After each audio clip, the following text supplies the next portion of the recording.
Yo chairman Matum, regaiti bofinura futhi. Key on. Suck the records. Hey, what do I do now? Set and fila kazhet angakakatanga chiri mufana kucrash paigadzirwa mota dzemawaya ndaiftigadi ndoti huye muzopaka vachingodzisiya ndobva ndasara chidzipwanya kuprimary school muklasi ndomulu ndaisiya klasi yese ichi chema chiti zvonzi chii votishadhi ati tojamuka ndoti musikana wekugroup 2 saka kuti inini ndokuti wochifinhu panhau dzechifinhu ziva inini ndaazvinhu ndogona kukubikira sadza nevhimu kana kukupa tii ine chingwa chine pemu kuti inini ndokuti wochifinhu panhau dzechifinhu ziva inini ndaazvinhu ndogona kukubikira sadza nevhimu kana kukupa tii ine chingwa chine pemu zvakazonyanya inini ndava form 2 pandikatumwa mayonnaise ndikanova yigira glue ndikatengera brongo ndichiti mushonga weflu vakaswera vakaroka muka mangwanana 2a ndikamisa heya remover neshampoo saluni yese ikaswera yane musu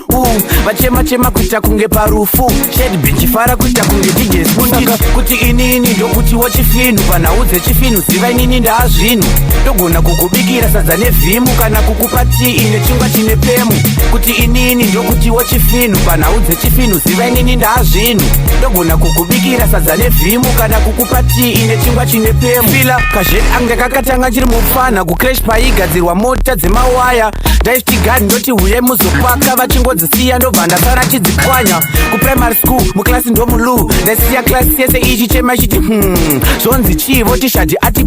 tojamuka ndoti musikana wekugroup 2 saka kuti inini ndokuti wochifinhu panhau dzechifinhu ziva inini ndaazvinhu ndogona kukubikira sadza nevhimu kana kukupa tii ine chingwa chine pemu kuti inini ndokuti wochifinhu panhau dzechifinhu ziva inini ndaazvinhu ndogona kukubikira sadza nevhimu kana kukupa tii ine chingwa chine pemu zvakazonyanya inini ndava form 2 pandikatumwa mayonnaise ndikanova yigira glue ndikatengera brongo ndichiti mushonga weflu vakaswera vakaroka muka mangwanana 2a ndikamisa heya remover neshampoo saluni yese ikaswera yane musu